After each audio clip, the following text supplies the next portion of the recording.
Pernah nggak kalian membayangkan Attack on Titan tapi dengan sentuhan revolusi industri dan kereta lapis baja? Kalau iya, kalian wajib banget kenalan dengan Kabaneri of the Iron Fortress. Ini bukan sekedar anime. Ini adalah tontonan dengan adrenalin tinggi yang bakal bikin kalian tuh tegang dari menit pertama sampai akhir. Oke, kalau kalian sudah siap, kita mau bedah alur cerita Kabaneri of the Iron Fortress nih.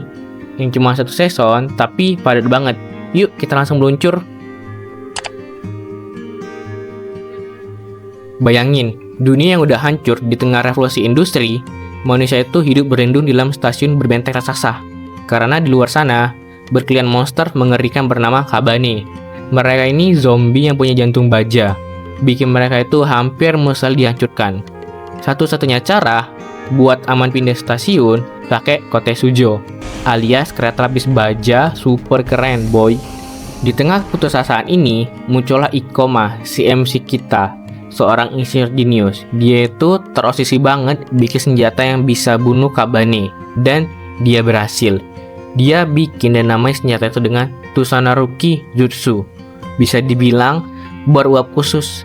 Tapi saat diuji coba, dia itu digigit Kabane. Ajaibnya, Ikoma berhasil ngerem virus itu nggak nyampe kotak. Dan dia pun jadi Kabaneri, yaitu setengah manusia dan setengah Kabane yang kekuatan fisiknya itu di atas rata-rata manusia biasa. Tak lama setelah insiden itu, Ikoma ketemu Mumei. Dia itu juga seorang Kabaneri misterius yang jago banget bertarung, lincah dan punya rahasia kelam.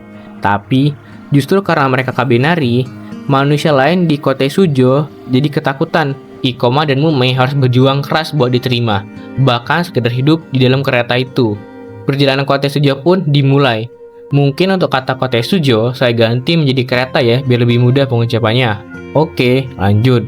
Setiap stasiun yang mereka kunjungi itu penuh dengan Kabane, dan setiap berhenti, mereka itu harus berjuang mati-matian. Ditambah lagi ada konflik internal di antara para penyintas di dalam kereta. Suasana pun jadi makin tegang nih. Seiring perjalanan, Ikoma dan Mumei mulai mengungkap ada sesuatu yang salah. Ada konspirasi besar di balik wabah Kabane ini, dan ada pihak-pihak yang memanfaatkan Kabane untuk tujuan kejam mereka. Mereka bertemu dengan karakter-karakter lain. Beberapa jadi sekutu dan beberapa lagi jadi musuh tak terduga. Ternyata ada organisasi rahasia yang sengaja mau ciptakan Kabane jadi lebih kuat. Mumei punya peran penting dalam konspirasi ini, dan dia itu harus menghadapi masa lalunya yang sangat kelam. Alur cerita memuncak saat Ikoma mendekati markas besar musuh. Ikoma dan Mumei bersama para kru yang sudah mulai percaya pada mereka harus menghadapi pasukan Kabane yang termutasi dan manusia kejam yang berada di baliknya. Pertarungan ini berakhir sangat intens dan penuh pengorbanan. Melalui semua kekacauan ini, Kabaneri itu mengajarkan kita apa sebenarnya arti menjadi manusia. Ikoma dan Mumei, meskipun separuh Kabane, justru menunjukkan esensi kemanusiaan, keberanian, dan pengorbanan tekad untuk melindungi orang yang mereka cintai.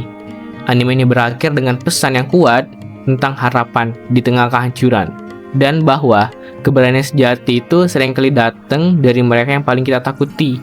Ini adalah perjalanan yang menguras emosi, tapi wajib banget kalian tonton. Jadi, apa sih yang bisa kita ambil dari Kabaneri of the Iron Fortress ini? Jelas, ini adalah tontonan penuh dengan adrenalin dan visual yang sangat memanjakan mata. Tapi, lebih dari itu, anime ini menggali inti kemanusiaan yang saat kita dihadapkan pada ketakutan ekstrim. Kabaneri itu memaksa kita melihat siapa sebenarnya monster sejati. Apakah Kabane yang tanpa akal, atau justru manusia yang penuh kebencian, ketakutan, dan egoisme, sampai tega mengkhianati sesama demi kekuasaan. Ikoma dan Mumei yang berada di antara dua dunia ini justru menjadi cerminan tentang keberanian untuk menjadi diri sendiri dan melawan stigma. Mereka membuktikan bahwa harapan dari kemanusiaan ini bisa tumbuh, bahkan di tengah kehancuran yang paling parah sekalipun. Ini adalah pengingat bahwa meskipun dunia di sekitar kita hancur runtuh, yang terpenting adalah mempertahankan hati dan kemanusiaan kita.